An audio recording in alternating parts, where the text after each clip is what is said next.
नमस्कार विद्यार्थी मित्रांनो.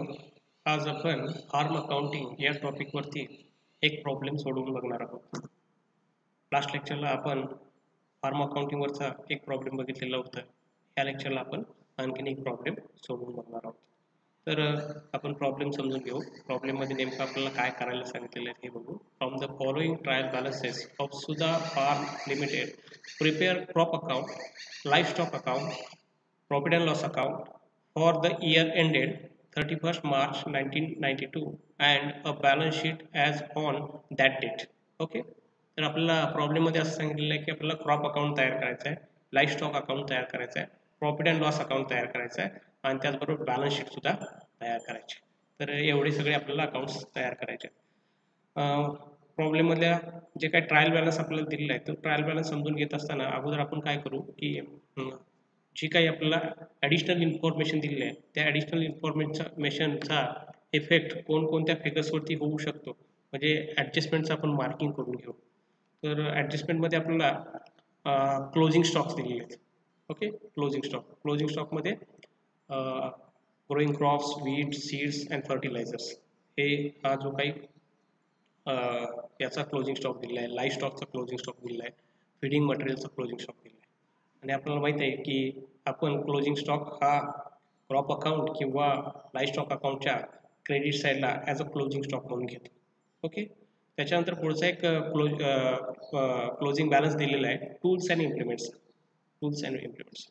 आणि आपल्याला माहिती आहे की टूल्स अँड इम्प्लिमेंट्स ही एक ॲसेट आहे आणि ती ॲसेट असल्यामुळं त्याचा क्लोजिंग बॅलन्स आपल्याला खाली दिलेला आहे आणि वरती ट्रायल बॅलन्समध्ये पण त्याचा ओपनिंग बॅलन्स आहे. याचा अर्थ इथं वरती आपल्याला टूल्स अँड इम्प्लिमेंट्स हा 2500 रुपये दिसतोय. ओके, 2500 रुपये दिसतोय आणि खाली आपल्याला क्लोजिंग बॅलन्स देत असताना म्हणजे 31/3/1992ला जो काही क्लोजिंग बॅलन्स आहे तो 2000 दिसतोय. याचा अर्थ ओपनिंग 2500 होता, क्लोजिंग 2000 होता. याचा अर्थ 500 रुपयाचं डेप्रिशिएशन या असेटवरती चार्ज केलेलं आहे. ओके, तर हे डेप्रिशिएशनमुळे ह्या असेटची व्हॅल्यू कमी झालेली आहे हे लक्षात घ्या. त्याच्यानंतर पुढे हे जे depreciation on tools and implements हे जे आपण आता फाइंड आउट केलं त्याची विभागणी कशी करायची हे दिलेलं आहे. तर याच्यामध्ये असं म्हटलेलं आहे की depreciation on tools and implements is to be apportioned between crop and life stock equally. तर हे ॲडजस्टमेंट आपल्याला सांगते की जे काही डेप्रिशिएशन टूल्स आणि इम्प्लिमेंट्सवरती चार्ज झालेले आहेत ते इक्वली डिवाइड करायचं आहे क्रॉप अकाउंट आणि लाईफ स्टॉक अकाउंटमध्ये, लक्षात ठेवा. त्याच्यानंतर पुढे जे म्हटलेलं आहे की आपल्याला the life stock account is chargeable, म्हणजे लाईफ स्टॉक अकाउंटला काही खर्च चार्ज करायचे आहेत. त्यामध्ये काय म्हटलं आहे chargeable with 20% of manager salary. Okay, मॅनेजरची सॅलरी आणि स्टाफ मिल हे जे दोन खर्च आहेत हे दोन खर्चाची विभागणी करत असताना 20% लाईफ स्टॉकला चार्ज करायचे आणि मग उरलेले 80% कुठे करायचे. तर आपल्याकडे सेकंड अकाउंट आपण कोणतं ओपन करतो, क्रॉप अकाउंट. त्यामुळे ही क्रॉप अकाउंट आणि लाईफ स्टॉक अकाउंटमधली विभागणी सांगितलेली आहे. लाईफ स्टॉक अकाउंटला जर 20% जाणार असतील तर उरलेले 80% आपल्याला क्रॉप अकाउंटला घ्यावे लागतील हे लक्षात घ्या. त्यामुळं मी मॅनेजर सॅलरीला मार्किंग केलेलं आहे, याला पण स्टाफ मिलला पण मार्किंग करून घेतो. ओके,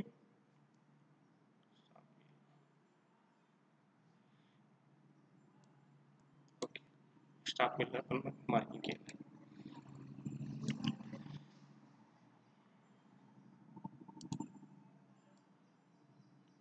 ओके,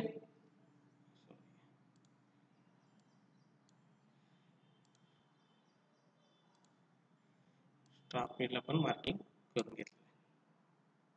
कदाचित दुसऱ्या कलरमध्ये तुम्हाला स्पष्ट स्टाफ मिलला पण मार्किंग करून घेतलेलं.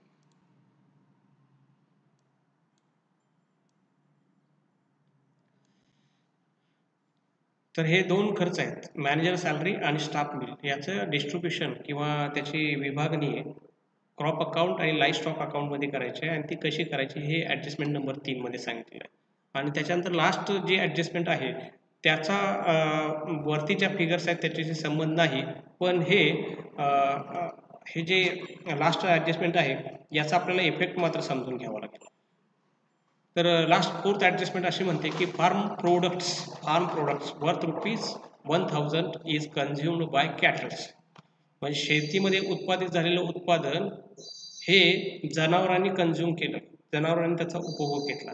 तर मग इथं आपल्याला असा विचार करावा लागेल की आपल्याला दोन अकाउंट आहेत, क्रॉप अकाउंट आहे आणि लाईफ स्टॉक अकाउंट आहे. एक शेतीचं अकाउंट आहे आणि दुसरं जनावरांचं अकाउंट आहे. हे दोन्ही आपल्या बिझनेस ॲक्टिव्हिटी आहेत. ओके, तर हे कोणत्या ॲक्टिव्हिटीमधचं इन्कम समजलं पाहिजे आणि कोणत्या ॲक्टिव्हिटीचा हा एक्सपेन्सेस आहे हे आपल्याला ठरवावं लागेल आणि त्याच्यानुसार ते कोणत्या अकाउंटला डेबिट करायचं आणि कोणत्या अकाउंटला क्रेडिट करायचं हे ठरवावं. ओके, प्रत्यक्षात आपण ज्यावेळेला पोस्टिंग करू त्यावेळेला आपण याच्यावरती डिटेल डिस्कशन करू. तर आपण वरती ज्या काही ट्रायल बॅलन्स दिलेला आहे तो थोडक्यात समजून घेऊ आणि त्याच्यानंतर आपण प्रॉब्लेम सोडवायला सुरुवात करू.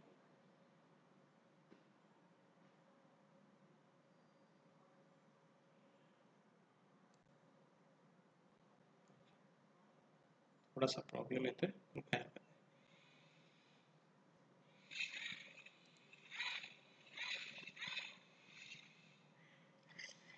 तर आपल्याला इथं ओपनिंग स्टॉक दिले आहे. ओके, ओपनिंग स्टॉक दिले आहे. हे ओपनिंग स्टॉक आपण लाईफ स्टॉक किंवा क्रॉप अकाउंटच्या डेबिट साईडला तो ओपनिंग स्टॉक म्हणून घेणार आहोत. त्याच्यानंतर काही एक्सपेन्सेस दिलेले आहेत, crop expenses, life stock expenses. हे जे एक्सपेन्सेस आपल्याला दिलेले आहेत ते त्या अकाउंटला आपण ज्या अकाउंटशी रिलेटेड ते एक्सपेन्सेस आहेत त्या अकाउंटला आपण ते डेबिट करणार आहोत. ओके, त्याच्यानंतर इंटरेस्ट ऑन लोन दिलेलं आहे, त्याच्यामध्ये कंसात क्रॉप म्हटलेलं आहे, त्यामुळे क्रॉप अकाउंटला ते आपण डेबिट करणार आहोत. त्यानंतर सॅलरी आणि वेजेस दिली. ओके, तर पहिली सॅलरी आहे मॅनेजर सॅलरी. त्याच्याबद्दल आपल्याला ॲडजस्टमेंटमध्ये सांगितलेलं आहे की 20% आपल्याला लाईफ स्टॉक अकाउंटला डेबिट करायचं आहे आणि उरलेलं 80% हे आपल्याला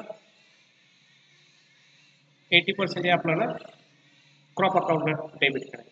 त्याच्यानंतर फार्म लेबर हे क्रॉप अकाउंटशी रिलेटेड आहे, कारण याच्यामध्ये हे जे लेबर्स आहेत ते फार्म ॲक्टिव्हिटीजसाठी वापरलेले लेबर्स आहेत, त्यामुळे फार्म लेबर हे फार्म ॲक्टिव्हिटीला ॲज अ वेजेस म्हणून आपल्याला डेबिट करावं लागतील. त्याच्यानंतर स्टाफ मिल्स याच्याबद्दल ॲडजस्टमेंटमध्ये सांगितलं आहे की लाईफ स्टॉकला किती चार्ज करायचं आहे आणि क्रॉप अकाउंटला किती चार्ज करायचं आहे. Land and building, farm machinery, sundry debtors, cash in hand, हे जे काही आयटम्स आहेत हे सगळे असेट्स आहेत आपल्याला माहिती आहेत आणि हे सगळे आयटम्स आपण बॅलन्स शीटला घेणार आहोत. त्याच्यानंतर repair to machinery. Okay, repair to machinery हा खर्च आहे, हा आपल्याला फार्म अकाउंटला डेबिट करावं लागेल, कारण आपल्याकडे जी काही मशिनरी आहे ती फार्मशी रिलेटेड मशिनरी आहे, त्यामुळे तो फार्म अकाउंटला डेबिट करावा लागेल. टूल्स अँड इम्प्लिमेंटचा हा जो काही बॅलन्स आहे याच्यातून डेप्रिसिएशन लेस करून जी काही नेट फिगर येईल ती आपण बॅलन्स शीटला घेणार आहोत आणि त्याच्यानंतर जे काही डेप्रिसिएशन येईल, डेप्रिसिएशनची जी काही अमाऊंट आहे ती आपण क्रॉप अकाउंट आणि लाईफ स्टॉक अकाउंटला इक्वली चार्ज करणार आहोत. ओके, त्याच्यानंतर ऑफिस एक्सपेन्सेस. आता ऑफिस एक्सपेन्सेसबद्दल आपल्याला जनरली काही इन्फॉर्मेशन नाही, त्यामुळे आपण असा अजून करायचा हा कॉमन एक्सपेन्सेस आहे आणि त्यामुळे तो प्रॉफिट अँड लॉस अकाउंटला आपण चार्ज करायचा. जनरली हे ऑफिस एक्सपेन्सेस जे आयटम असतात हे आयटम हे प्रॉफिट अँड लॉस अकाउंटला चार्ज होतात, हे लक्षात ठेवा. आणि त्याच्यानंतर life stock purchase, additional life stock purchase झालेला आहे त्याची एंट्री आहे ती सुद्धा आपण लाईफ स्टॉक अकाउंटच्या डेबिटला घेणार आहोत. क्रेडिट साईडला जर बघितलं तर सनरी क्रेडिटर्स दिलेले आहेत, बँक ओव्हरड्राफ्ट दिलेला आहे, मॅनेजर्स पर्सनल अकाउंट, हे 3 अकाउंट आपल्याला म्हणजे 3 आयटम्स दिलेले आहेत आणि आपल्याला माहिती आहे की सनरी क्रेडिटर्स हे लायबिलिटी आहे, बँक ओव्हरड्राफ्ट लायबिलिटी आहे, मॅनेजर्स पर्सनल अकाउंट म्हणजे मॅनेजरचे काही पैसे आपल्याकडे ॲज अ अकाउंटमध्ये त्याचे शिल्लक आहेत ते सुद्धा आपल्या व्यवसायाची लायबिलिटी आहे, त्यामुळे हे तिन्ही आयटम आपण बॅलन्स शीटला घेणार आहोत. त्याच्यानंतर सेल्सच्या फिगर दिलेल्या आहेत आणि आपल्याला माहिती आहे की सेल्सच्या फिगर आपण क्रेडिट साईडला एक लाईफ स्टॉक अकाउंटला घेऊ जे लाईफ स्टॉक अकाउंटशी रिलेटेड असेल आणि क्रॉप अकाउंटला घेऊ जे क्रॉप अकाउंटशी रिलेटेड असेल ते. ओके, त्याच्यानंतर लोन दिलेलं आहे, तर लोन सुद्धा ही लायबिलिटी आहे, तर ती लोनची लायबिलिटी जी काय असेल ती आपण लायबिलिटी साईडला बॅलन्स शीटला घेणार आहोत. त्याच्यानंतर हे प्रोव्हिजन फॉर डेप्रिसिएशन 30,000 रुपये आहे.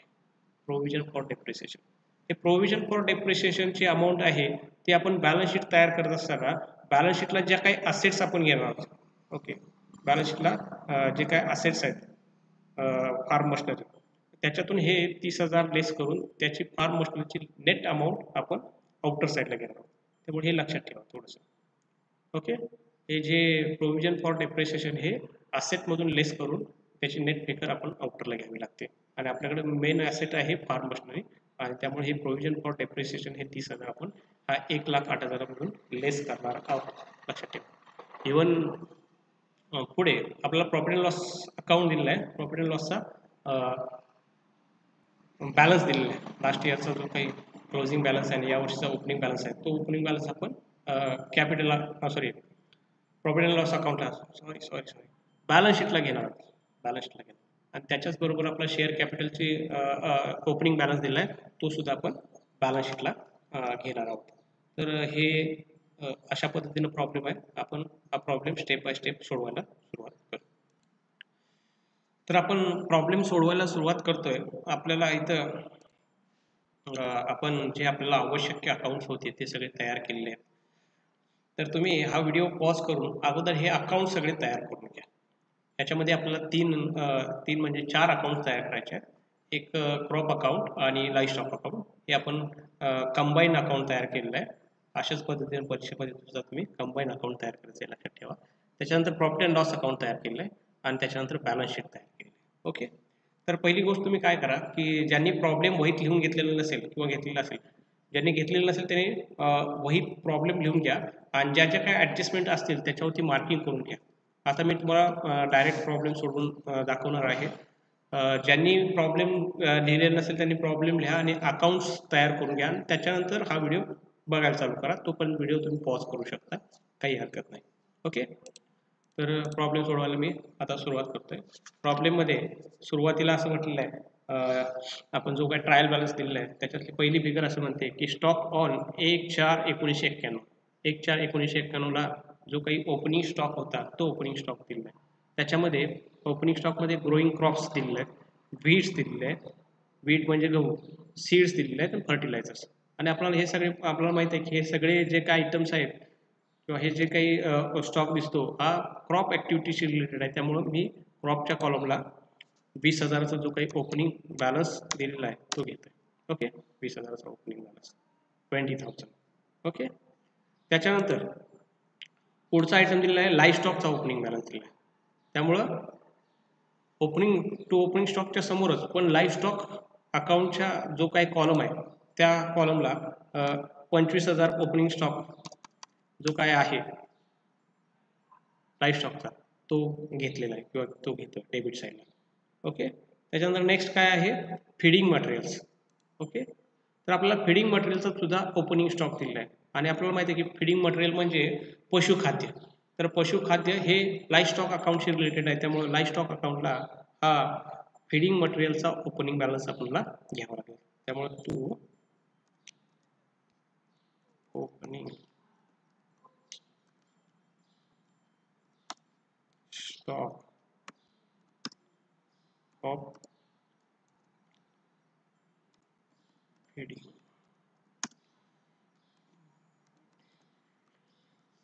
ओके. फीडिंग मटेरियलचा जो काही ओपनिंग स्टॉक दिलेला आहे तो आपण लाईफ स्टॉकच्या कॉलमला घेणार आहोत. 6,000 रुपये सांगितले. ओके. 6,000, 6,000. त्याच्यानंतर नेक्स्ट दिलेला आहे क्रॉप एक्सपेन्सेस. त्यामुळं नेक्स्ट घेऊ आपण टू एक्सपेन्सेस. ओके. क्रॉपचे एक्सपेन्सेस आहेत त्यामुळं क्रॉप एक्सपेन्सेस क्रॉपच्या कॉलमला 10,000 घेऊ. ओके. आणि त्याच्यानंतर लाईफ स्टॉक एक्सपेन्सेस दिले आहेत त्यामुळे लाईफ स्टॉक अकाउंटच्या कॉलमला लाईफ स्टॉकच्या कॉलमला 28,300 लाईफ स्टॉक एक्सपेन्सेस दिले आहेत. तर ते लाईफ स्टॉक एक्सपेन्सेस लाईफ स्टॉकच्या कॉलमला आपण घेतलेले आहेत. त्याच्यानंतर फार्म हाऊस एक्सपेन्सेस. आता याच्यामध्ये डायरेक्ट म्हटलं आहे की फार्म हाऊसचे, त्यामुळे हे फार्मशी रिलेटेड एक्सपेन्सेस आहेत त्यामुळे ते आपण क्रॉप अकाउंटला डेबिट करणार आहोत. Form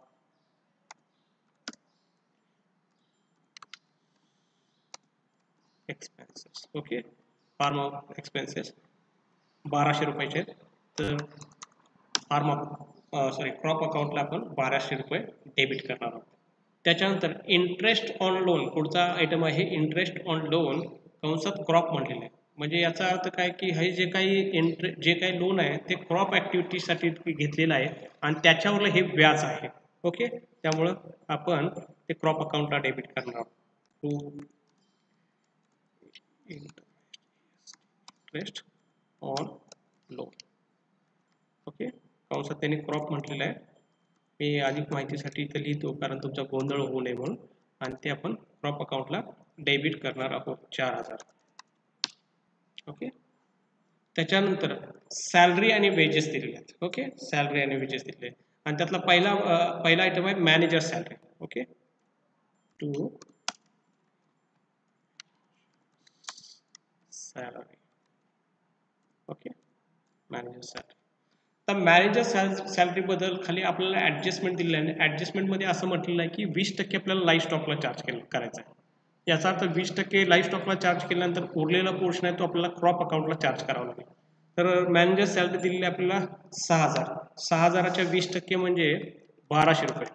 okay okay, 20%. आणि मग राहिलेली जी रक्कम आहे 4800 रुपये ते आपल्याला क्रॉप अकाउंटला चार्ज करावं लागेल. लक्षात घ्या की ऍडजस्टमेंटमध्ये जर काय सांगितलं असेल तर ऍडजस्टमेंटनुसार आपल्याला त्याचं विभागणी करायची आहे. त्यानुसार त्या अकाउंटला तो एक्सपेन्सेस डेबिट करायचा आहे. इथं आपल्याला 20% लाईफ स्टॉकला चार्ज करायला सांगितलं होतं. आपण 20% म्हणजे 1200 रुपये लाईफ स्टॉकला घेतले आणि उरलेली जी रक्कम आहे 4800 ती आपण क्रॉप अकाउंटला डेबिट केली. त्याच्यानंतर पुढचा आयटम दिलाय फार्म लेबर. फार्म लेबरचे वेजेस दिले आहेत. To wages. Okay, to wages. Wages. Okay, कंसात फार्म लेबर म्हणून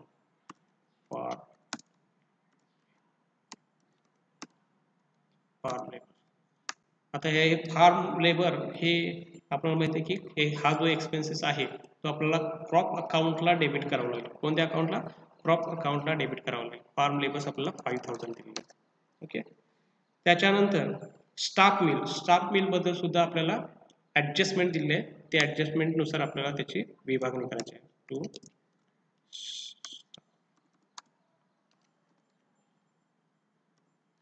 ओके, स्टाफ मिल दिले आहे. आणि स्टाफ मिलच्या बाबतीत सुद्धा असं म्हटलेलं आहे की 20% लाईफ स्टॉक अकाउंटला चार्ज करायचा आहे आणि उरलेली रक्कम ही क्रॉप अकाउंटला चार्ज करायची आहे. त्यामुळे आपण स्टाफ मिलची 20% रक्कम लाईफ स्टॉक अकाउंटला डेबिट करणार आहोत. टोटल एक्सपेन्सेस 500 रुपये. 500च्या 20% म्हणजे 100 आणि उरलेले 400 रुपये आपण क्रॉप अकाउंटला डेबिट करणार आहोत. त्याच्यानंतर पुढचे जे 3 आयटम आहेत land and building, farm machinery आणि sundry debtors, cash in hand, हे जे काही सगळे बॅलन्सेस आहेत ते आपण असेट साईडला घेणार आहोत. हे घेत असताना आपण फार्म मशिनरीच्या बाबतीत चर्चा केल्याप्रमाणे क्रेडिट साईडला जो काही प्रोव्हिजन फॉर डेप्रिसिएशन आहे ती अमाऊंट त्याच्यामधून लेस करायचे, एवढं लक्षात ठेवायचं. तर हे जे काही 4 आयटम आहेत खाली दिलेले आयटम आहेत ते आपण ते बॅलन्स शीटच्या असेटला घेऊ. पहिला आयटम आहे land and building. Land and building,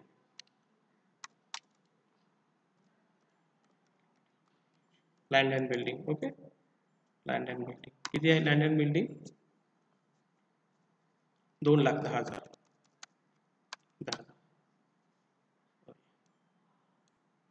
2,10,000.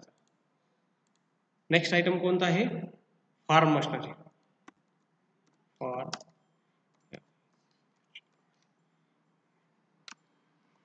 Form machinery. तर फार्म मशिनरीच्या बाबतीत आपल्याला इनर कॉलमला अगोदर हे घ्यावं लागेल 1,08,000. 1,08,000. ओके ओके, आणि याच्यातून लेस क्रेडिट साईडला ट्रायल बॅलन्सच्या क्रेडिट साईडला provision for depreciation. Provision for depreciation.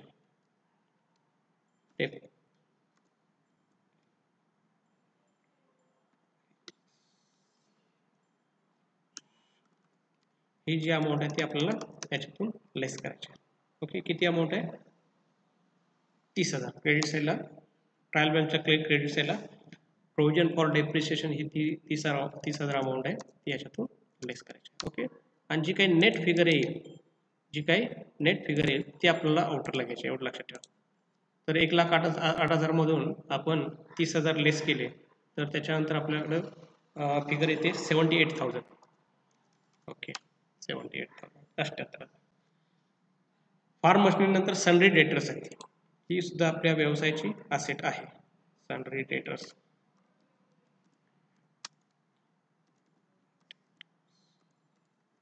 Okay. Sundry debtors मध्ये सनरी डेटर्सची फिगर 30,000 रुपये आहे. त्याच्यानंतर cash in hand,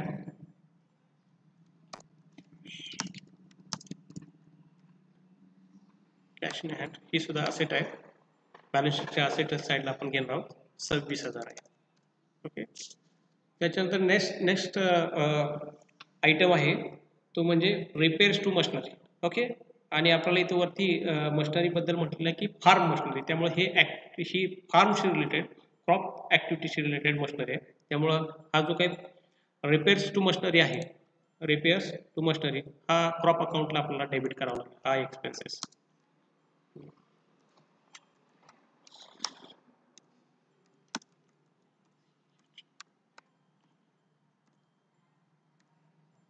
okay. Crop अकाउंटला आपण डेबिट करतोय 1,000. ओके. त्याच्यानंतर नेक्स्ट आहे टूल्स अँड इम्प्लिमेंट्स. आपण पाठीमागे चर्चा केल्यामुळे नुसार ट्रायल बॅलन्समध्ये एक बॅलन्स दिलेला आहे, खाली ॲडजस्टमेंटमध्ये एक बॅलन्स दिलेला आहे. ट्रायल बॅलन्समधला जो काय बॅलन्स आहे तो ओपनिंग बॅलन्स आहे, खाली ॲडजस्टमेंटमध्ये दिलेला जो काय बॅलन्स आहे तो क्लोजिंग बॅलन्स आहे. आणि मग आपल्याला काय करावं लागेल की हा जो काय डिफरन्स आहे, म्हणजे ओपनिंग बॅलन्स कमी झालेला आहे, याचा अर्थ इथं डेप्रिशिएशन चार्ज केला आहे. किती रुपये चार्ज केलं आहे तर आपल्याला लक्षात येतं की वरती ओपनिंग बॅलन्स 2,500 आहे, क्लोजिंग बॅलन्स 2,000 आहे, याचा अर्थ 500 रुपये डेप्रिशिएशन चार्ज केलं आहे. त्यामुळे हे डेप्रिशिएशन म्हणजे एक पहिली गोष्ट ही असेट आहे, त्यामुळे ही बॅलन्स शीटला अगोदर घ्यावी लागेल. Okay. Tools and implements, tools and implements.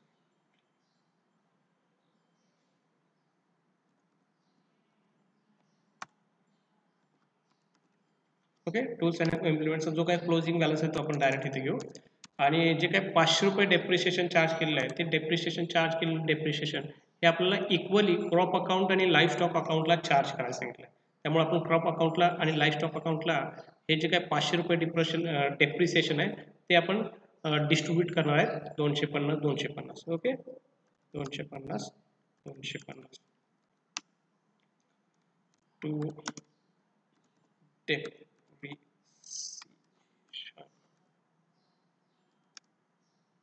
on tools and implements. मी शॉर्टकट मध्ये लिहितो. ओके. तुम्ही वहीमध्ये लिहिताना मात्र व्यवस्थित लिहून घ्या, टूल्स अँड इम्प्लिमेंट्स. ओके. त्याच्यानंतर नेक्स्ट एक्सपेन्सेस दिलेला आहे तो म्हणजे ऑफिस एक्सपेन्सेस, आणि हा कॉमन एक्सपेन्सेस असल्यामुळं तो प्रॉफिट अँड लॉस अकाउंटला जाईल, हे लक्षात ठेवा. तो कुठे जाईल, तो एक वर्ड सोडून मी लिहितो की टू ऑफिस एक्सपेन्सेस. ओके. किती ऑफिस एक्सपेन्सेस 4,000.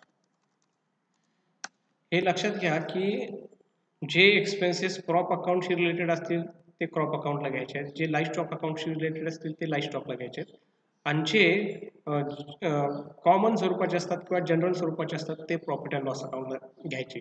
जर तुम्हाला प्रॉफिट अँड लॉस अकाउंट तयार करायला सांगितलं असेल तर, जर समजा एकच अकाउंट तयार करायला सांगितलं क्रॉप अकाउंट, तर त्यावेळेला मग जे काही खर्च असतील ते क्रॉप अकाउंटलाच घ्यायचे. किंवा समजा लाईफ स्टॉक अकाउंट हे एकच अकाउंट तयार करायचे, ज्या वेळेला एकापेक्षा जास्त अकाउंट असतात त्यावेळेला शक्यतो प्रॉफिट अँड लॉस अकाउंट तयार करावं लागतं. अदरवाईज इतर वेळेला प्रॉफिट अँड लॉस अकाउंटला पण सेपरेट बनवत नाही, क्रॉप अकाउंटच्या अंडरच सगळे एक्सपेन्सेस घेतो किंवा लाईफ स्टॉक अकाउंटच्या अंडरच सगळे एक्सपेन्सेस घेतो, एवढं लक्षात ठेवा.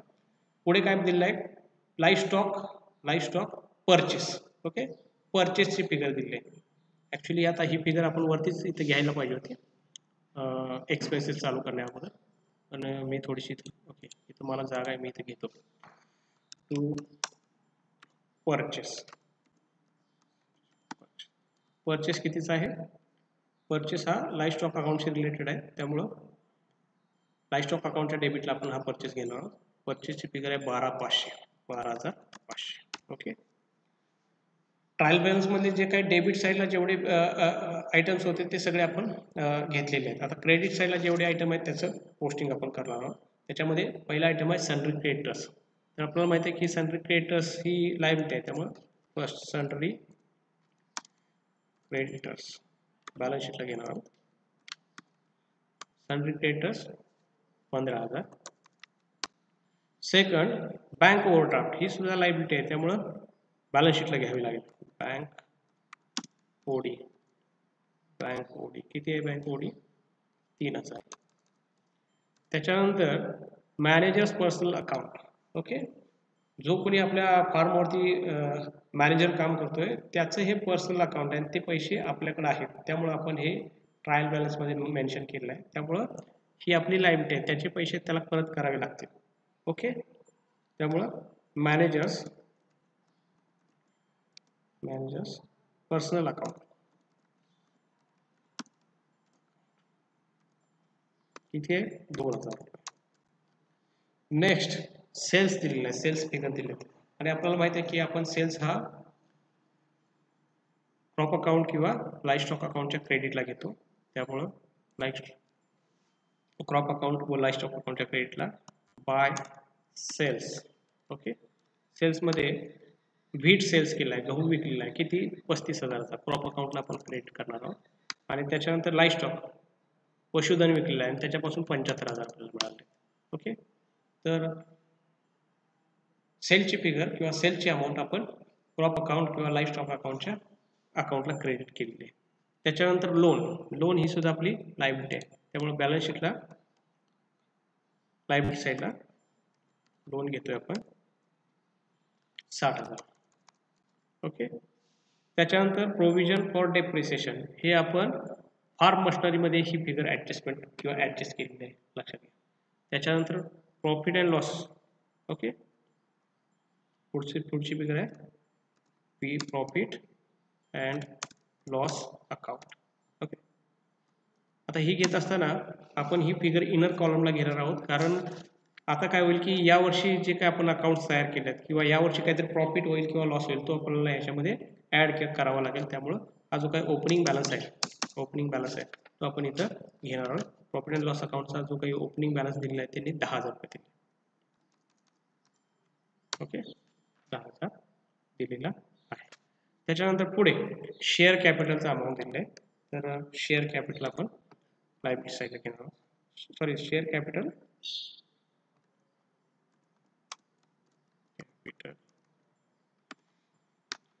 Share capital 2,70,000. ओके, थोडासा कॉल मोठा.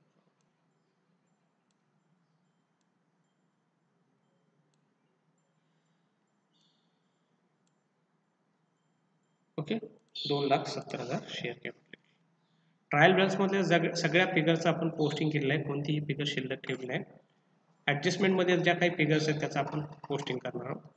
पहिली गोष्ट म्हणजे जो काही क्लोजिंग स्टॉक दिलेला आहे तो क्लोजिंग स्टॉक हा आपण क्रेडिट साईडला घेणार आहोत. By closing stock.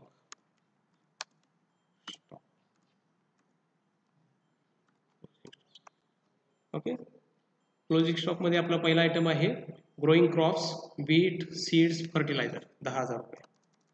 Okay, second life स्टॉकचा क्लोजिंग स्टॉक दिला आहे 40,000. ओके, आणि त्याच्यानंतर फीडिंग मटेरियलचा क्लोजिंग स्टॉक दिला आहे. फीडिंग मटेरियलचा क्लोजिंग स्टॉक दिला आहे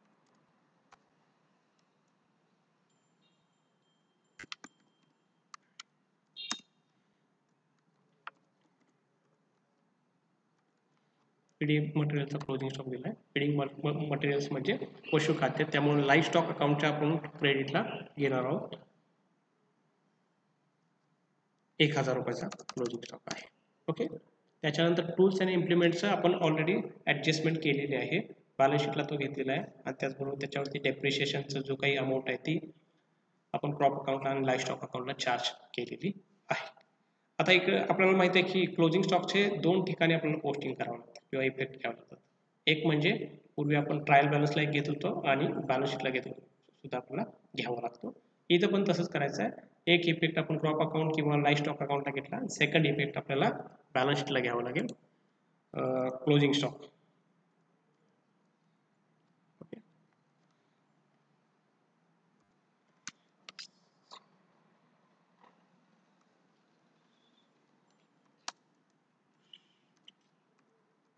ओके, क्लोजिंग स्टॉक याच्यामध्ये काय काय आहे आपल्याकडे.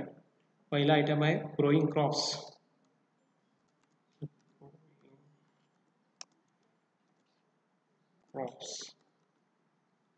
growing crops, wheat,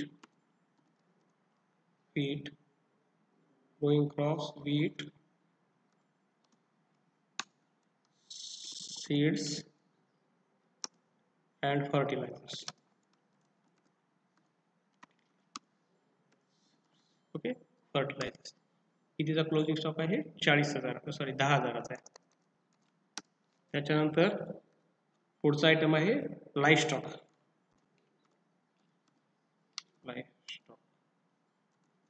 लाईफ स्टॉकचा क्लोजिंग स्टॉक किती आहे, 40,000. आणि त्याच्यानंतर फीडिंग मटेरियल्स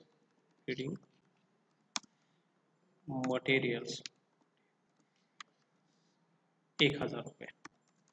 ओके, तर हे सगळे जे काही आयटम आहेत ते आपण क्लोजिंग स्टॉक या हेडिंग खाली बॅलन्स शीटला असेट साईडला घेतलेले आहेत. लक्षात हे लिहिताना थोडंसं व्यवस्थित लिहा, समजून घेऊन लिहा, जेणेकरून परत तुम्हाला अडचण येणार नाही. ओके, त्याच्यानंतर म्हणजे क्लोजिंग स्टॉकचे दोन्ही इफेक्ट घेतले आपण, क्रॉप अकाउंट आणि लाईफ स्टॉक अकाउंटच्या क्रेडिटला आणि बॅलन्स शीटला असेट साईडला घेतलेला आहे. त्याच्यानंतर डेप्रिसिएशन, सेकंड ॲडजस्टमेंट जी डेप्रिसिएशन बद्दल होती ती सुद्धा आपण घेतलेली आहे. थर्ड ॲडजस्टमेंट ही मॅनेजर सॅलरी आणि स्टाफ मिलचं वाटप कसं करायचं आहे याच्याबद्दल होती, ते सुद्धा आपण घेतलेलं आहे. चौथी एक ॲडजस्टमेंट जिचा इम्पॅक्ट ट्रायल बॅलन्समधल्या कुठल्याही फिगरमध्ये होत नव्हता, त्यामुळे ते आपण कुठे घेतलेलं नव्हतं. पण आता आपल्याला त्या ॲडजस्टमेंटचा सेपरेट विचार करायचा. आता हा सेपरेट विचार करत असताना आपल्याला इथं असं म्हटलेलं आहे फार्म प्रोडक्ट्स. हा फार्म प्रोडक्ट म्हणजे शेतीमध्ये उत्पादित झालेला माल. ओके, फार्म प्रोडक्ट वर्थ ₹1,000, ज्याची किंमत 1,000 होती. त्याचं काय झालेलं आहे तर is consumed by cattles. Okay, हे लास्ट प्रॉब्लेमला सुद्धा तुम्हाला सांगितलं होतं आणि परत मी त्याचं एक्सप्लेनेशन करतो की फार्म अकाउंटिंगमध्ये करत असताना, किंवा लाईफ स्टॉक अकाउंटिंग करत असताना कोणत्याही प्रकारचं फार्म अकाउंटिंगमध्ये जे काही क्रॉप अकाउंटिंग असेल, लाईफ स्टॉक अकाउंटिंग असेल, कोणतंही अकाउंट तयार करत असताना अशा जर ॲडजस्टमेंट आल्यात किंवा असे जरी काही फिगर्स तुम्हाला ट्रायल बॅलन्समध्ये दिले असतील तर तुम्हाला दोन्ही पद्धतीने विचार करावा लागतो. एक की हा जे काही ॲडजस्टमेंट आहे हे कोणत्या ॲक्टिव्हिटीचं इन्कम आहे किंवा कोणत्या ॲक्टिव्हिटीमधून हे प्रोड्यूस झालेलं आहे, कोणत्या ॲक्टिव्हिटीचं आउटपुट आहे, कुठे निर्माण झालेलं आहे, कुठे उत्पादित झालेलं आहे हे विचार करा. जिथं ते उत्पादित झालेलं असेल किंवा निर्माण झालेलं असेल त्या अकाउंटला ते क्रेडिट करायचं, कारण जिथं उत्पादित झालं याचा अर्थ ते तिथलं इन्कम आहे. भले त्याचे पैसे आपल्याला कॅशमध्ये मिळालेले असोत अथवा नसोत, आपलं ते इन्कम म्हणून तो दाखवला पाहिजे. ओके, म्हणजे ज्या अकाउंटमध्ये ज्या ॲक्टिव्हिटीमध्ये ते निर्माण झालेलं आहे, उत्पादित झाले, त्या अकाउंटला ते क्रेडिट करावं लागेल. आणि दुसरं, ज्या ॲक्टिव्हिटीमध्ये त्याचा ॲज अ इनपुट म्हणून वापर झालेला आहे, ते वापरलं गेलं असेल त्या अकाउंटला ते डेबिट करावं लागेल, कारण जिथं ते वापरलं गेलेलं आहे तिथं तो ॲज अ एक्सपेन्स म्हणून कन्सिडर केला पाहिजे आणि तो त्या अकाउंटला डेबिट केला पाहिजे. हे ते लक्षात. आता इथं जी काय ॲडजस्टमेंट दिलेली आहे ती ॲडजस्टमेंट आपल्याला काय म्हणते की हे जे 1,000 रुपयाचं जे काही फार्म प्रोडक्ट आहे, शेतीमध्ये उत्पादित झालेला माल आहे, म्हणजे उत्पादित कुठं झाला, शेतीमध्ये, त्यामुळं हा शेतीचा किंवा क्रॉप अकाउंटचा इन्कम आहे, त्यामुळे क्रॉप अकाउंटला क्रेडिट करावं लागेल. आणि मग डेबिट कोणाला करायचं, हे वापरलं गेलेलं आहे पशुखाद्य म्हणून, कॅटल म्हणजे जनावरांनी हे खाल्लेलं आहे, त्यामुळे हे लाईफ स्टॉक अकाउंटचा एक्सपेन्सेस आहे. त्यामुळं आपण अगोदर हे इन्कम ॲज अ इन्कम म्हणून क्रॉप अकाउंटला दाखवू बाय कोणत्या अकाउंटला ट्रान्सफर झालेलं आहे ते अकाउंट इथे घ्यायचं, टू लाईफ स्टॉक. म्हणजे शेतीमधला माल जनावरांना खाद्य म्हणून वापरलेला आहे त्यामुळं लाईव्ह स्टॉकला आपण इथं डेबिट करतोय, लाईव्ह स्टॉक. त्याला कॉन्ट्रा एंट्री सुद्धा म्हणतात, लक्षात ठेवा. ओके.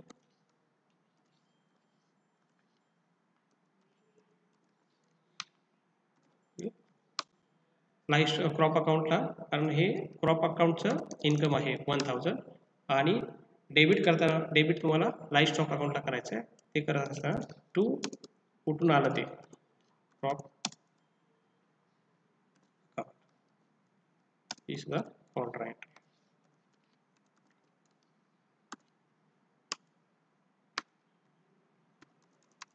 ओके. ज्या ॲक्टिव्हिटीचं इन्कम आहे त्या अकाउंटला क्रेडिट करायचं, ज्या ॲक्टिव्हिटीचा एक्सपेन्स आहे त्या अकाउंटला डेबिट करायचं. हे डेबिट क्रेडिट करत असताना कोणत्या कॉलममध्ये आपण फिगर लिहितोय ते मात्र व्यवस्थित बघायचं. ओके. जेवढी काही इन्फॉर्मेशन आपल्याला दिली होती ती इन्फॉर्मेशनचं आपण पोस्टिंग करून घेतलेलं आहे. आणि आता आपल्याला काय करायचं आहे की हे जे काही आपण अकाउंट्स तयार केले आहेत, crop account, live stock account, हे क्लोज करायचे आहेत. आणि याच्यातून जो काही प्रॉफिट येईल तो प्रॉफिट आपल्याला अगोदर प्रॉफिट अँड लॉस अकाउंटला ट्रान्सफर करायचा आहे. त्याच्यानंतर profit and loss account close करून तिथं जो काही प्रॉफिट येईल तो बॅलन्स शीटला ट्रान्सफर करायचा. ओके, ठीक आहे. तर आपण हा जो काही प्रॉफिट किंवा लॉस येतोय तो फाइंड आउट करू आणि तो ट्रान्सफर करू.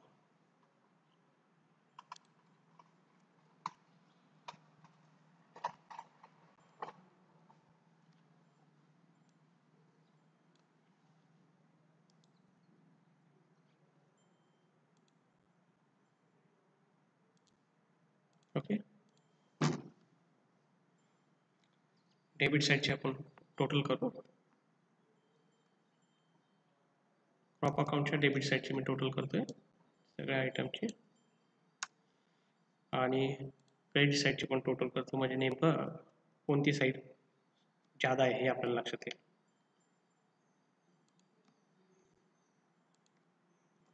ओके. तर डेबिट साईडला 46,650 दिसतंय क्रॉप अकाउंटची डेबिट साईड, आणि क्रेडिट साईड ही 46,000 रुपये दिसते. म्हणजे ॲक्च्युअलमध्ये क्रॉप अकाउंटमध्ये आपल्याला लॉस झालेला आहे. आणि कितीचा लॉस झालेला आहे? 650 रुपयाचा. ओके, 750चा. त्यामुळे हा जो काही लॉस झालेला आहे तो आपल्याला प्रॉफिट अँड लॉस अकाउंटला ट्रान्सफर करावा लागेल.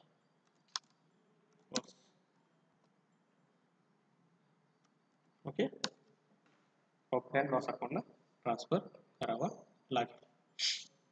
ओके, कितीचा लॉस झालेला आहे?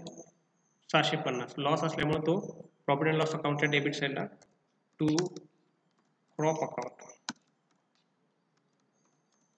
कोणती फिगर आहे ही? लॉसची फिगर आहे 650.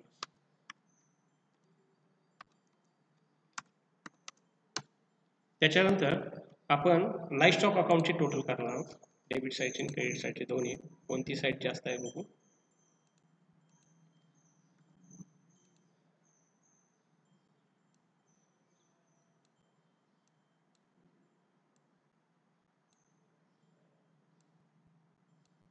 ओके, तर आपल्याला इथं असं दिसतं, सॉरी, इथं बाय करायला पाहिजे,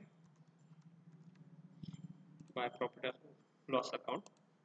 क्रॉप अकाउंट 750 जो काही लॉस झाला होता तो आपण इकडे ट्रान्सफर केलेला आहे. त्याच्यानंतर लाईव्ह स्टॉक अकाउंटची डेबिट साईड 73,350 आहे. ओके, काही राहिले का याच्यामध्ये? परत घेऊ.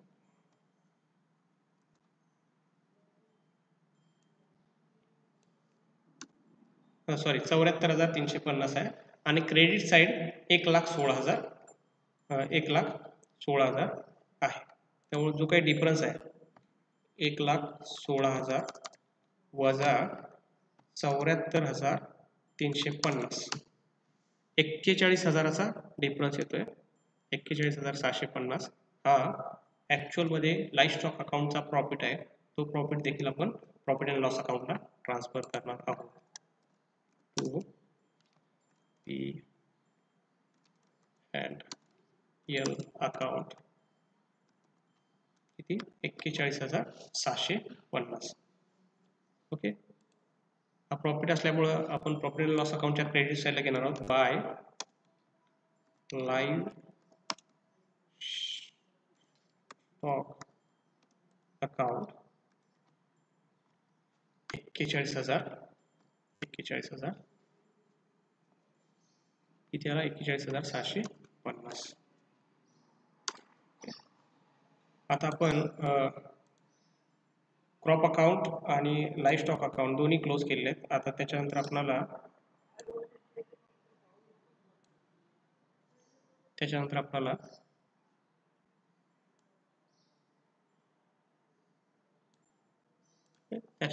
Profit and loss account close करायचं.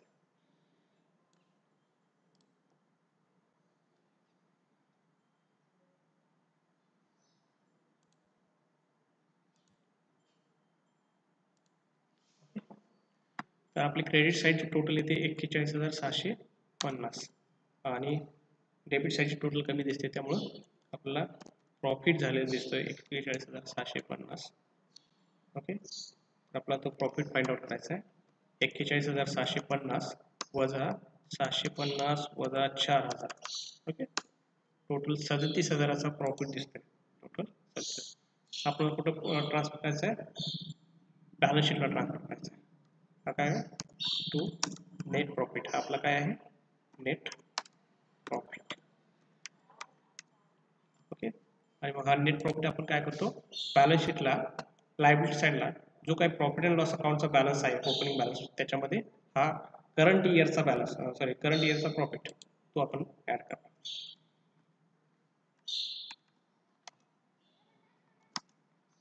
Current year net profit, current year net NP. Okay, current इयरचा नेट एनपी किती आला? 37,000. ओके, आणि याची टोटल करून आपण ही आउटरला घ्या 47,000. तर आपण प्रॉफिट अँड लॉस अकाउंट सुद्धा क्लोज केलेलं आहे आणि जो काही प्रॉफिट आला तो बॅलन्स शीटला ट्रान्सफर केला आहे. त्याच्यानंतर आता आपल्याला फक्त बॅलन्स शीट क्लोज करायची आहे. बॅलन्स शीट जर आपली टॅली झाली तर आपण आतापर्यंत केलेलं कामकाज बरोबर आहे असं समज. ओके, इथं मी टोटल घेतो याची.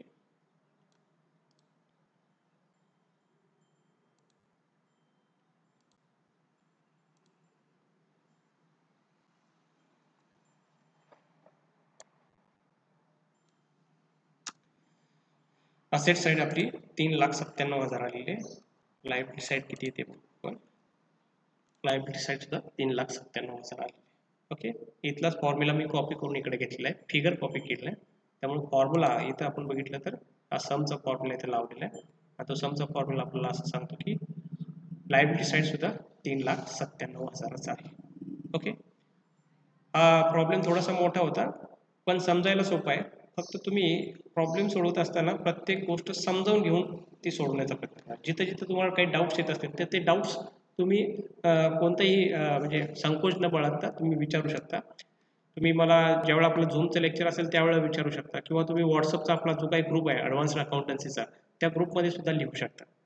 पण जिथं जिथं तुम्हाला डाऊट्स असतील ते डाऊट्स क्लिअर केल्याशिवाय तुम्ही पुढे जाऊ नका. ठीक आहे, आज आपण इथंच थांबू. धन्यवाद.